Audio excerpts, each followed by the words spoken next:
할렐루야. 오늘도 우리 옆 사람하고 인사 한번 할까요? 사랑하고 축복합니다. 수요예배 나오신 모든 분들 하나님께서 특별한 은혜로 채워주실 줄로 믿습니다. 오늘은 사도행전 14번째 말씀인데요, 세상이 감당할 수 없는 사람들, 이런 제목의 말씀입니다. 믿음은 나로 시작된 것이 아니라 하나님으로부터 시작이 되었어요. 믿음을 만드신 분이 하나님이십니다. 믿음의 창조자가 하나님이시라는 거예요.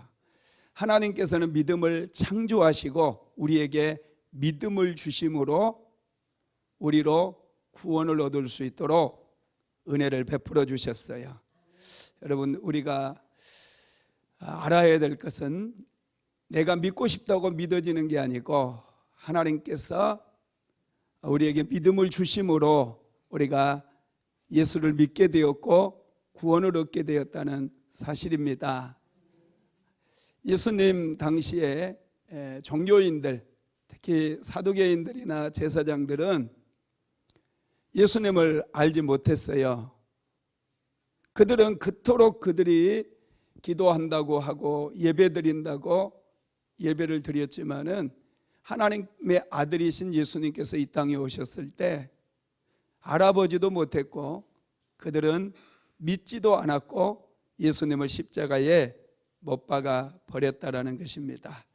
여러분, 저와 여러분이 예수를 믿게 된 건 이건 정말 놀라운 은혜고 축복이라는 사실을 믿으시기 바랍니다. 베드로와 요한은 성전 미문에 앉아 구걸하던 안진뱅이를 만났고 나사렛 예수 그리스도의 이름으로 안진뱅이를 일으켰어요. 주변에 있는 모든 사람들이 충격을 받았습니다. 안진뱅이가 일어나는 사건은 구약시대의 선지자들이 예언을 하기를 메시아가 오면 안진뱅이가 일어나게 될 것이고 소경이 눈을 뜨게 될 것이고 벙어리가 말을 하게 될 것이다. 이 세 가지의 예언을 했거든요. 메시아가 와서 행하는 일이라는 거예요. 그런데 지금 베드로가 안진뱅이를 일으켜버린 이 사건이 일어났잖아요. 엄청난 사건이에요. 이 사건에 대해서 사람들이 굉장히 궁금해하고 도대체 이 일이 어디에서부터 왔는가? 그들은 의문점을 가졌어요. 그때 베드로는 이 사건에 대해서 분명하게 자기의 입장을 얘기합니다. 안진뱅이를 일으킨 사람은 내가 아니라 바로 예수님이라는 거예요. 당신들이 십자가에 못 박아 죽였던 그 예수 그리스도를 하나님께서 다시 살리셔서 주와 그리스도가 되게 하셨는데 오늘 그분이 이 안진뱅이를 일으켰다, 이렇게 말씀합니다. 자, 사도행전 4장 10절 한번 같이 읽어봅시다. 너희와 모든 이스라엘 백성들은 알라. 너희가 십자가에 못 박고 하나님이 죽은 자 가운데서 살리신 나사렛 예수 그리스도 이름으로 이 사람이 건강하게 되어 너희 앞에 섰느니라. 아멘. 베드로는 자신감이 있었어요. 베드로의 이 자신감은 어디에서 시작됐을까요? 오순절 마가다락방에서 성령을 받고 난 이후에 베드로에게는 엄청난 자신감이 생겨버려요. 예수님의 부활을 목격했던 베드로 두려움에 떨었거든요. 그런데 오순절 마가다락방에서 성령을 받고 나자 베드로를 포함해서 사도들에게는 두려움이 사라져버려요. 어디를 가든지 담대하게 그들은 예수 그리스도를 증거하게 되었어요.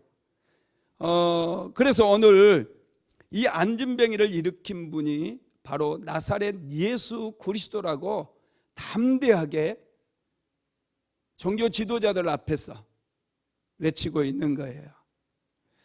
계속해서 베드로는 여기에서 멈추는 게 아니라 이 하나님께서 이 예수를 세상의 유일한 구원자로 세우셨다고 얘기하는데요, 그게 사도행전 4장 12절에 나와 있어요. 같이 한번 읽어볼까요? 시작. 다른 이로서는 구원을 얻을 수 없나니 천하 인간의 구원을 얻을 만한 다른 이름을 인간에게 주신 일이 없느니라. 아멘. 지금 안진뱅이가 일어난 사건과 예수 그리스도가 구원주라고 하는 사건을 베드로는 연결시켜서 말씀하고 있어요. 예수 그리스도가 이 안진뱅이를 일으켰을 뿐만 아니라 하나님께서는 예수 그리스도라고 하는 이름을 주셨는데 이 이름을 믿는 자들만이 구원을 얻게 될 거라는 거예요. 여러분, 이거 엄청난 말이거든요. 베드로의 이 설교는 당시 당시 종교 지도자들, 사두개인들이나 바리새인들, 서기관들, 이 사람들에게는 엄청난 지금 말이에요. 이게 굉장한 충격을 주는 그런 말입니다. 13절도 한번 계속 읽어볼까요? 시작. 그들이 베드로와 요한이 담대하게 말함을 보고 그들을 본래 학문 없는 범인인 줄 알았다가 이상히 여기며 또 전에 예수와 함께 있던 줄도 알고, 이 베드로의 설교를 들었던 이 지금 종교 지도자들, 사두개인들이나 바리새인들, 이 사람들은 엄청난 충격에 빠지게 됩니다.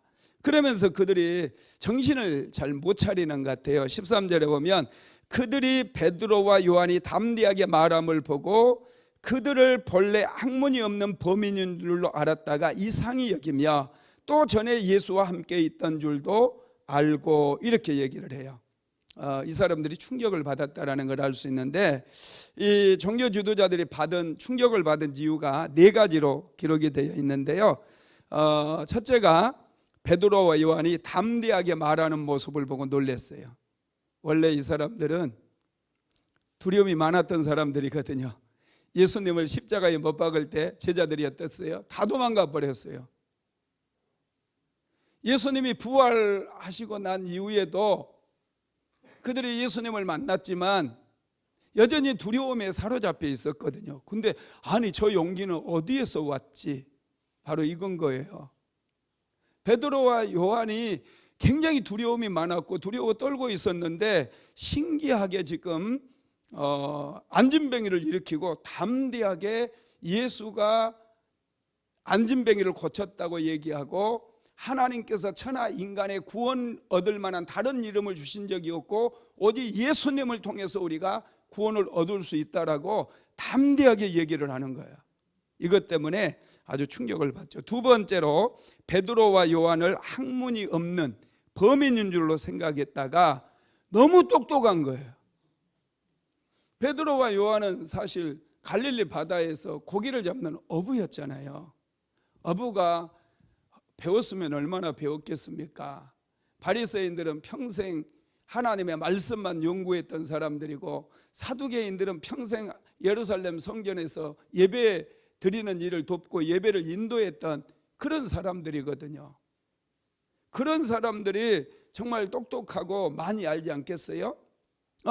그래서 갈릴리 어부들 무시했습니다. 그런데 베드로와 요한이 하는 이 베드로가 하는 설교를 들어보니까 와, 이 사람이 너무 똑똑한 거예요. 자기들이 어떤 어떤 건수를 잡을래야 잡을 수가 없는 거예요. 그래서 굉장히 충격을 받은 것이죠. 그다음에 세 번째로는 베드로와 요한이 예수와 함께 있었던 것을 알고 있었기 때문에 이 사람들이 놀랐다는 거예요. 이 사람들은 갑자기 나타난 사람들이 아니에요. 예수 따라다녔던 사람들이거든요. 그런데 이 사람들이 안진뱅이를 지금 일으켜버렸어요. 그리고 이 안진뱅이를 일으킨 사건에 대해서 아주 체계적으로 지식적으로 변증을 하고 있는 거예요. 사람이 완전 달라져 버린 거예요. 그 사람이 맞나 할 정도로 완전히 달라져 버린 거예요. 그래서 지금 이 사람들이 아주 충격을 받았고요. 그 다음에 네 번째로 병 나은 사람이 그들과 함께 있는 거예요. 베드로와 요한과 함께 있는 거예요. 함께 있다는 얘기는 뭡니까? 이 사람들이 나를 고쳤다는 얘기가 아닙니까? 이것보다 더 확실한 증거가 어디 있겠습니까? 변명할수록 부인할 수도 없는 거예요. 지금 안진뱅이가 일어난 이 사건은 그들이 정말 어떻게라도 소문나는 것을 막아버리고 싶기도 하고 예수라고 하는 이름을 지워버리고 지금 자기들이 다시 이스라엘 백성들의 마음을 다 모으려고 하는데, 이건 뭐 막으려고 한다고 막아지는 것도 아니고요, 이건 자기들의 힘으로는 어떻게 할 수가 없는 거예요. 여러분 정말 놀랍죠. 이 베드로와 요한이 안진뱅이도 병든 사람도 막 낫게 하고 일으켜 버렸을 뿐만 아니라 이 사건에 대해서 아주 성경적으로 잘 변증하고 그 율법 전문가들 앞에서 이렇게 담대하게 예수님을 전하고, 정말 놀랍죠. 저와 여러분도 이렇게 여러분 변화가 되기를 주님의 이름으로 축복합니다. 우리는 어떻게 하면 이런 변화를 이룰 수 있을까요? 저와 여러분도 마찬가지입니다. 성령을 받아야 돼요. 그리고 예수를 만나야 돼요. 베드로와 요한은 오순절 마가다락방에서 성령을 받았어요. 간증이 있다는 얘기, 한마디로 얘기하면 그들의 삶에서 예수 그리스도를 체험하고 예수 그리스도를 만난 경험이 있기 때문에 그들은 이제 두려워할 게 없습니다. 믿음이 생겼고 확신이 생겨버렸어요. 그래서 담대하게 복음을 전하는 거예요. 저와 여러분의 인생 속에도요, 예수님께 기도받은 이 간증이 좀 있어야 돼요.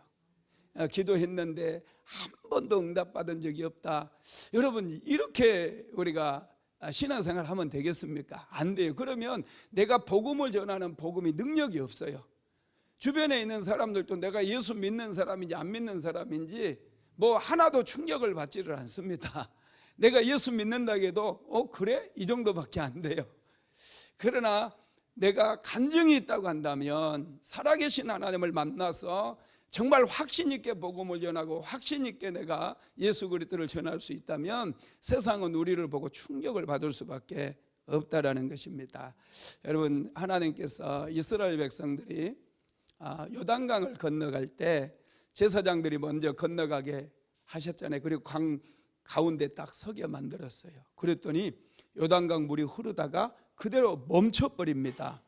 흐르는 물은 계속해서 쌓이고 그 밑으로는 물이 다 흘러가 가지고 바닥으로 이스라엘 백성들이 건너가게 되잖아요. 그런데 하나님께서 한 가지를 지시하셔요. 강 바닥에서 이스라엘 지파별로 12개의 돌을 가져오라고 얘기를 합니다. 그리고 가지고 나온 그 돌을 기념비를 세우라고 그래요. 여러분, 왜 기념비를 세우라고 할까요? 하나님께서 그들에게 은혜를 주셔서 요단강을 건너가게, 하나님의 은혜로 요단강을 건넜다라는 것, 그리고 홍해바다를 하나님께서 가르치고 이스라엘 백성들에게 건너가게 하셨다라고 하는 것을 기념하기 위해서, 그 기념비를 보고 그들의 간증으로 삼게 하기 위해서 요단강 바닥에서 돌을 가져다가 쌓으라고 말씀한 거예요.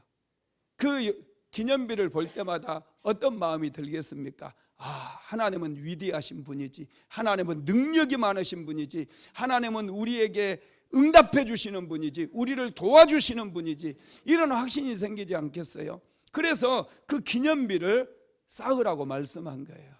저와 여러분도 이런 기념비가 있어야 된다는 거예요. 신앙생활하면서 살아계신 하나님 반드시 만나기를 바랍니다. 하나님은 지금도 살아계셔서 역사하시는 하나님이에요. 2000년 전에 십자가에 못 박혀 돌아가셔버리고 끝나버린 하나님이 아니라 지금도 살아계셔서 우리 가운데 역사하시는 분이라는 거예요. 그 하나님을 우리가 만나게 될 때, 경험하게 될 때 우리의 신앙은, 우리의 믿음은 흔들리지 않습니다. 자꾸 좌로 우로 치우치고 하나님이 정말로 살아계시는지 뭐 의심이 든다, 이상한 얘기를 하게 되는데, 여러분들은 경험을 해야 돼요.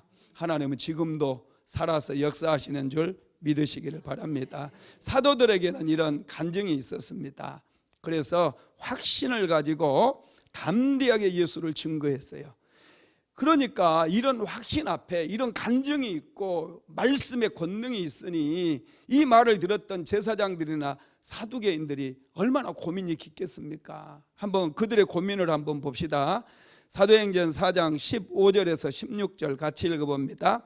명하여 공회에서 나가라 하고 서로 의논하여 이르되 이 사람을 어떻게 할까? 그들로 말미암아 유명한 표적이 나타난 것이 예루살렘에 사는 모든 사람에게 알려졌으니 우리도 부인할 수 없는지라. 아멘. 이 사람들을 어떻게 할까? 막 그들이 고민을 하고 있는 거예요. 자기들이 예수님을 십자가에 못 박아 죽였잖아요. 예수는 그냥 죄인이라고 그랬어요. 그런데 지금 예수의 제자들이 성령 받고 난 다음에 예수님 뒤를 이어서 많은 기적을 일으켰을 뿐만 아니라 이 기적이 당신들이 십자가에 못 박아 죽였던 예수로 말미암아 일어난 기적이라고 얘기를 하니 정말 이게 얼마나 이 사람들 지금 종교 지도자들에게는 대량 난감이겠습니까? 굉장히 지금 난감하고 고민이 될 수밖에 없어요. 그러면 이 사람들도 다 자세히 물어보고 회개하면 되잖아요. 회개하고 우리도 예수 믿겠다 그렇게 하면 되는데 이 사람들은 끝까지 예수님께 돌아오지를 않게 되죠. 그러면서 이 사람들을 어떻게 할까? 이 사람들을 제자들이 성령 받고 나니까 간증이 있다 보니까 감당을 할 수가 없는 거예요. 바리새인도 사두개인도 서기관들도 제사장들도 예수님의 제자들을 감당할 수가 없는 거예요. 그래서 이 사람들을 어떻게 할까? 그들이 고민을 하게 되는 거예요. 이 사람들로 유명한 표적이 나타난 것이 예루살렘 모든 사람들에게 알려졌으니 우리도 부인할 수 없다. 우리도 믿어야지 어떻게 합니까? 그런 얘기입니다. 지금 감당할 수가 없는 거예요. 이렇게 고민하면서 그들이 예수님께 회개하고 돌아왔다면 얼마나 좋겠어요. 그런데 그들은요 다시 그들이 가진 힘으로 눌러버리려고 그래요. 억제하려고 그럽니다. 자, 17절에서 18절 말씀 한번 같이 읽어봅시다.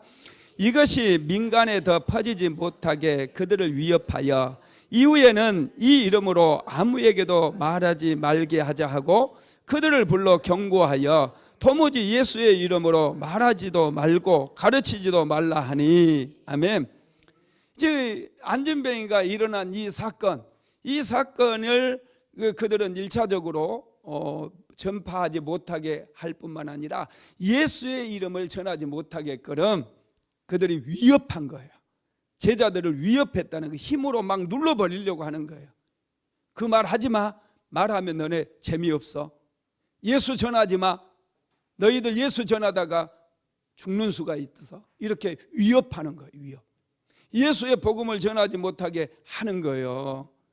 그래서 여기에 보면은 18절에 보면 도무지 예수의 이름으로 말하지도 말고 가르치지도 말라 이렇게 하잖아요. 여러분 압력을 가하는 거예요. 자기들이 가진 힘으로 제자들이 예수의 복음을 전하는 것을 그들은 극도로 두려워하고 또 안진뱅이가 일어난 사건이 백성들에게 알려지는 것을 그들은 극도로 경계하고 있다라고 하는 것이죠. 여러분 이게 힘으로 막아질 일입니까? 참 사람들은 어리석어요. 이게 힘으로 막을 수 있는 일이 아니거든요. 우리나라 여러분 뮤지컬 중에 10년이 넘도록 공연한 뮤지컬이 있어요. 제가 좀 지금보다도 나이가 훨씬 젊었을 때인데 그게 여러분 지하철이라고 하는 뮤지컬이었거든요. 지하철 1호선 아시는 분들은 아실 거예요. 지하철 1호선. 여러분 이게 10년 넘도록 공연이 되어 있었는데요. 이 지하철 1호선 뮤지컬을 작곡한 분이 누구냐면 김민기라고 하는 분이에요. 아침 이슬 작곡했던 분. 우리는 김민기 하면은 민주투사로 이렇게 생각을 하는데 전에 이분이 쓴 글을 좀 보니까 이분이 그런 말을 했더라고요. 자신은 민주투사가 전혀 아니래요. 자신은 데모도 해본 적이 없대요. 대학교 1학년 때 그냥 아침 이슬이라고 하는 시를 쓰고 거기에 이제 곡을 붙여가지고 노래를 만들었대요. 그랬더니 어느 날 안기부에서 자기를 데리고 가더니 무슨 의도로 이 노래를 만들었느냐고 고문을 가하더래요. 그래서 이 김민기 씨는 아무 영문도 모른 채 감옥에 갇혀가지고 옥고를 치렀다고 자기 글에서 그런 얘기를 했더라고요. 여러분, 왜 안기부가 그때 당시 이런 일을 했을까요? 독재였잖아요, 우리나라도. 그러다 보니 뭔가 좀 그런 게 있었어요. 그래서 이 아침이 있을 이게 학생운 민주화 운동하던 사람들이 주제곡으로 부르는 노래여서 이 작곡자가 틀림없이 투사였을 거다, 막 이래서 이제 데리고 가서 고문도 하고 그랬던 것이죠. 이게 여러분 손바닥으로 하늘을 가리려고 하는 것과 똑같아요.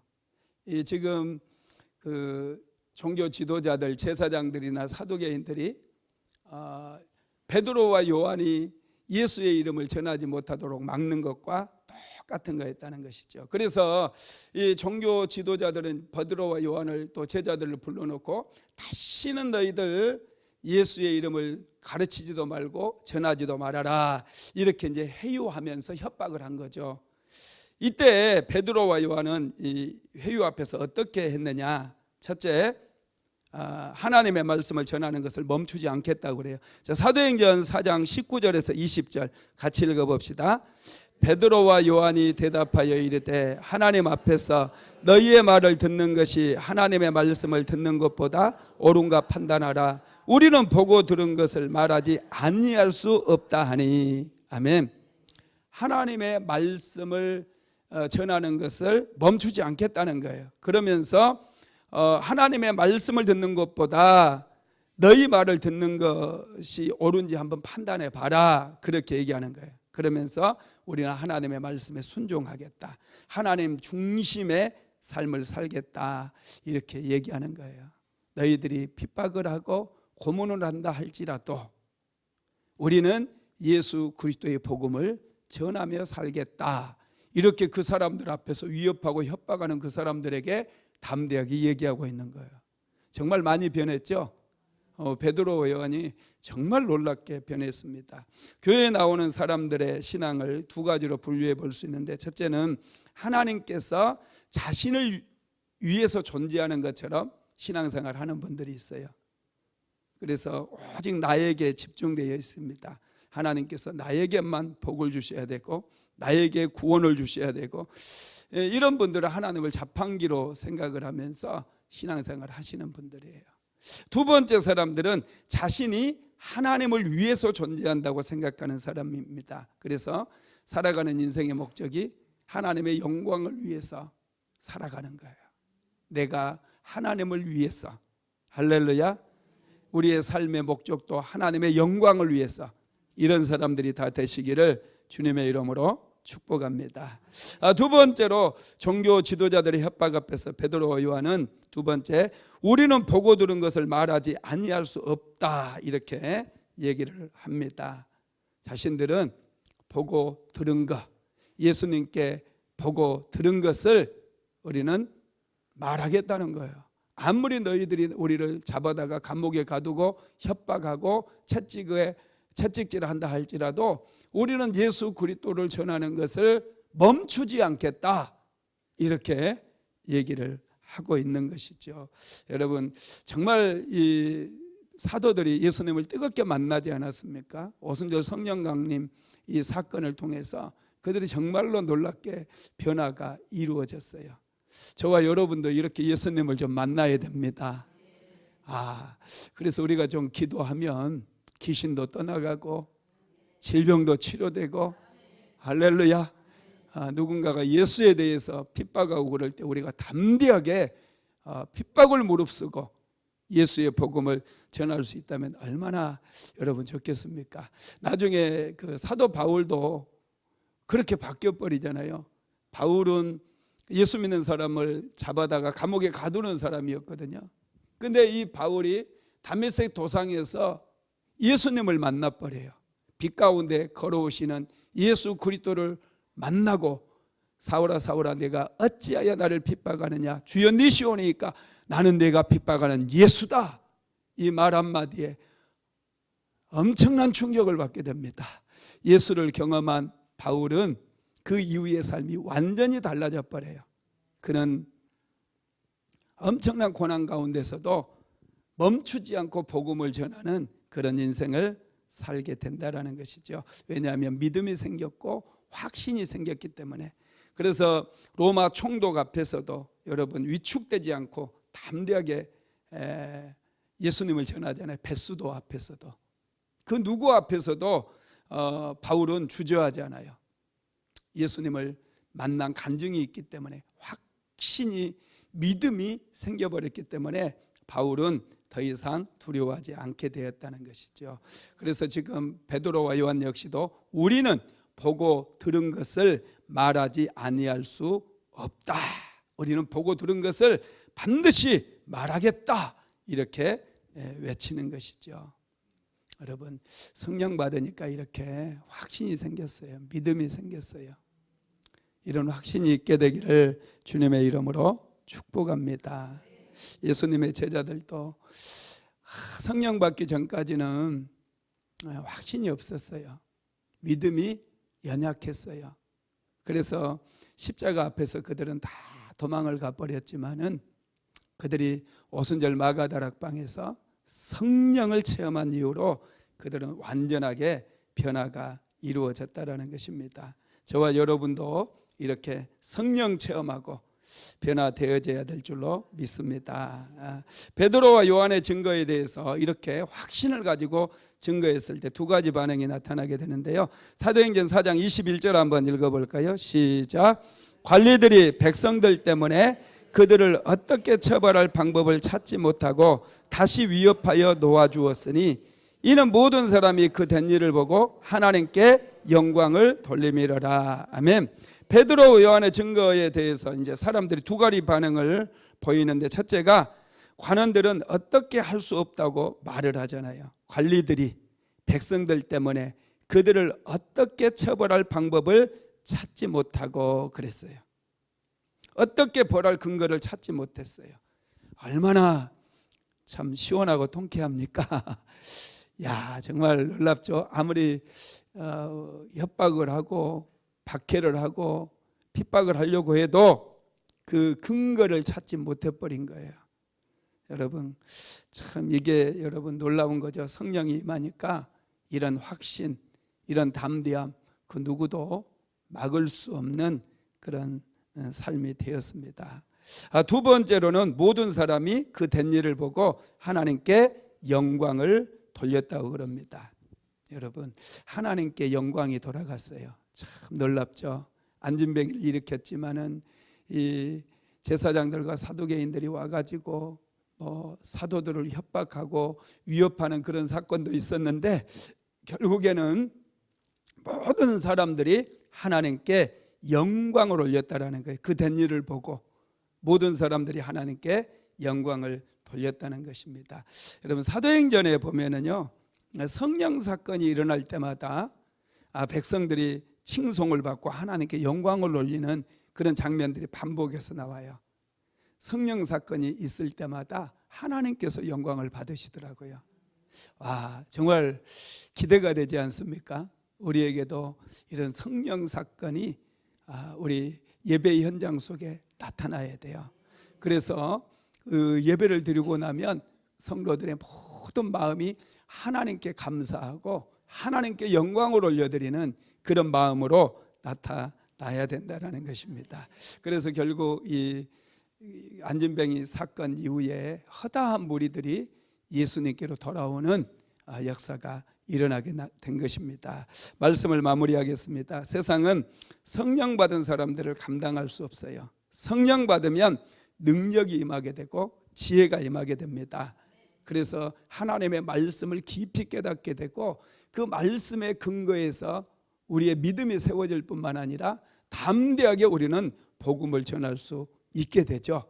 그래서 성령 사건이 일어날 때마다 초대교회는 폭발적으로 성도들이 불어나게 되었던 것입니다. 여러분, 성령 사건이 일어나는 현장마다 폭발적인 부흥이 있었을 뿐만 아니라 또 우리 한 사람 한 사람 변화의 역사도 일어나고 가정도 변화되고 또 사업장도 변화되는 그런 역사들이 일어나게 되죠. 저와 여러분의 삶에도 이런 놀라운 변화들이 일어나게 되기를 주님의 이름으로 축복합니다.